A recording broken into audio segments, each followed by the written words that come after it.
In the previous episode, we have specified two great libraries. One is named AOSQL, which we can use in Python to write SQL in a very nice way in folders, to import SQLs and to pass parameters. So it's a very nice and frequently used library for using SQL from within the Python language.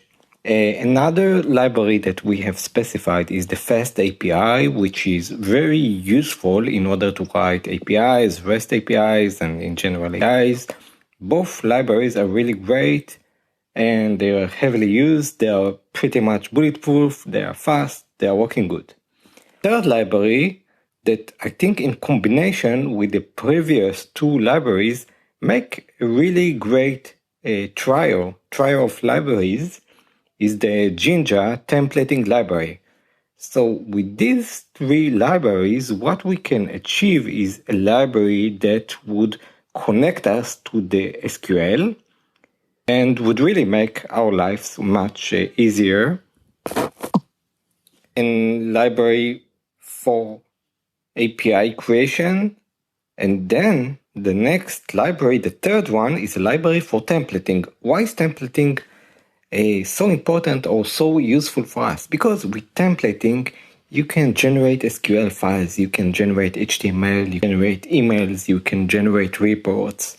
It's a really nice way to look at an HTML template, if you remember the JSP style, previous styles, and to template the variables inside the HTML. I'm a strong proponent of generating static HTML, either in compile time, in offline, or at runtime, because sometimes the internet is just fast enough for you not to make our life complex with dynamic content. We can use dynamic content and Ajax, but in many cases, we don't really need this. And also, in cases we need this, then good templating libraries can help us. Even if you need to just do some ad hoc work and generate some JSON or generate some report, or perhaps you have noticed that the SQL that we are writing is becoming too complex and we need to copy paste something ad hoc, not something of the useful styles. And then we can use a templating libraries in order to generate such content pretty much fast. So what is the Jinja2 library? First, its version is 3. So Jinja2 is the Python library which we can use in order to generate template files. Recently, I have used it in order to generate an SQL file, so I needed some ad hoc SQL, and the SQL became complex, and I don't really want to invest too much time in this, so I just use a templating with Jinja, and it auto-generated with the loop the SQL. It repeated a part of the SQL 10 times with 10 variables. It was really nice. It was very useful for transformation from column to row-based or row-based result to column-based, depending whether the SQL supports pivot or not, but that's a different story. So basically, why do we need a templating engine, you may say? I can just write the content of the text file myself, right? So basically, yes, but the templating helps you, for example, to have a header in the template file extends, let's say, base.layout. So when you do extends.base.layout, then you get immediately the template that you wrote in the layout file.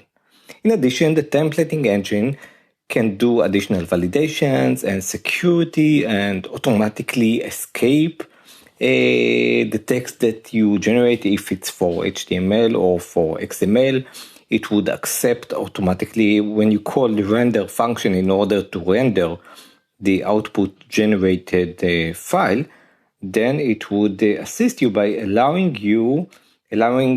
to pass variables. So if in my SQL, let's say that I had the shampoo color variable, then I can just pass red, green, blue, and array-free, and it would use these variables. So how does a template look? So the input to the Jinja2 would be a template file, and then you calling the render with variables. Templating engine would take the template file. The template file could have for loops, imports. It would generate it, take the variables, and replace every time it sees a placeholder for a variable. Usually placeholder for variables in all those templating engines is double curly braces. If you have a double curly braces user.name, the templating engine would replace it with the user.name.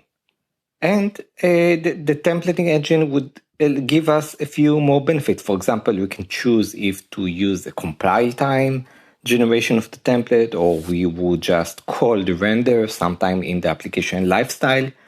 And in order to install this Jinja library, then we run, for example, pip install Jinja2, and then we can start templating things till our death, templating SQL, HTML, email, and reports. The best practice is usually just to create some kind of a folder that contains all the templates, if you know, B files folder, and then when you want to actually apply the template to the input variables, then you create a templating environment, create an object of type environment in Python, and you give it the template name, and then you start passing some meta parameters, such as whether we want to escape this environment or we want to escape for XML to auto escape, and then we just call template.render. And if we want to pass variables, we pass variables in the brackets, in the arguments to the render functions. We have a template file. In the template file, we have curly braces for variables. We have there some loops, some imports of others. Then we call in Python, the environment object. We create it. We tell the environment object whether we want it to auto escape XML. And then in the third line, we call template.render and pass the optional parameters. If our template won't accept any parameters and won't use any variables, then we'll have nothing to pass to it. So I think this trio of three libraries, AIOSQL, the Fast API, and the Jinja, can serve as a really fast lane to creating projects from start. Of course, creating projects is not about coding, but on the coding side, it gives you the power tools.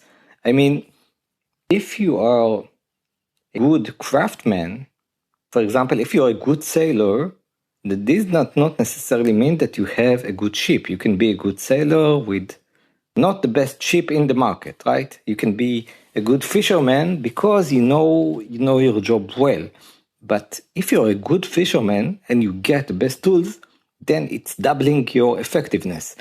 So using AIOSQL, I think, with the combination of Fast API for APIs and with the combination of Jinja for templating, are some powerful tools, very powerful tools for Python developers. So in this third session, we focused on the Jinja, and in previous sessions, we focused on the Fast API and AIOSQL, and this was a brief introduction to Jinja2 version 3, the templating engine in Python. Thank you for listening, and see you next time, guys.